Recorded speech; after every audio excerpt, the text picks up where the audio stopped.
Hi friends, welcome to Yazh and Pavi vlogs. இன்றைக்கி ரொம்பவே டேஸ்ட்டான பசலைக்கீரை கூட்டு தான் எப்படி செய்யுதுன்னு பார்க்க போகிறோம். இது உடம்புக்கு ரொம்ப ஹெல்த்தியும் கூட, ஸோ கண்டிப்பாக ட்ரை பண்ணுங்கள். இன்றைக்கி எங்கள் வீட்டு தோட்டத்திலேயே பசலைக்கீரை நிறையா இருந்ததுனால நான் அதை தான் பறித்து செஞ்சுருந்தேன். எப்போவுமே ஃப்ரெஷ்ஷாக பறித்து செய்யும் போது அதோடய டேஸ்ட் ரொம்ப நல்லாயிருக்கும். அதுக்கு முதல்ல ஒரு கப் அளவுக்கு பாசிப்பயிர் எடுத்துகிட்டு நல்லா வாஷ் பண்ணிவிட்டு 3 விசில் விட்டு எடுத்து வச்சுக்கிட்டேன். சின்ன வெங்காயம் சேர்த்து செய்யும் போது கீரை கடைசல் எப்போவும் ரொம்ப டேஸ்ட்டாக இருக்கும்.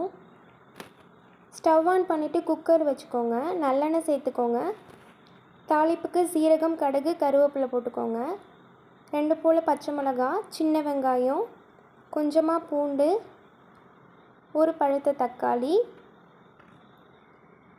மஞ்சத்தூள், மிளகாய்த்தூள், தேவையான அளவுக்கு உப்பு எல்லாத்தையும் கொடுத்துட்டு நல்லா கலந்து விட்டுக்கோங்க. இப்போ நம்ம அலசி வச்சுருக்க கீரையை சேர்த்துட்டு நல்லா கிண்டிகிட்டே இருந்திங்கன்னா கீரை நல்லா சுண்டி வரும் உங்களுக்கு. இப்போ ஆல்ரெடி நம்ம வேக வச்சுருக்க பருப்பு அதோட சேர்த்துக்கலாம்.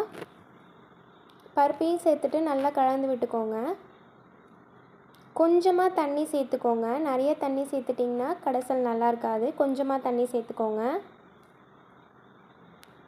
ஃபைனலாக ஒரு கப் அளவுக்கு தேங்காய் துருவல் சேர்த்து நல்லா கொதிக்க விட்டிங்கன்னா சூப்பரான பசலைக்கீரை கூட்டு ரெடி.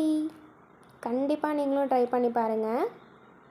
உடம்புக்கு ரொம்பவே ஹெல்த்தியான ஒரு ஃபுட்டு தான் இது.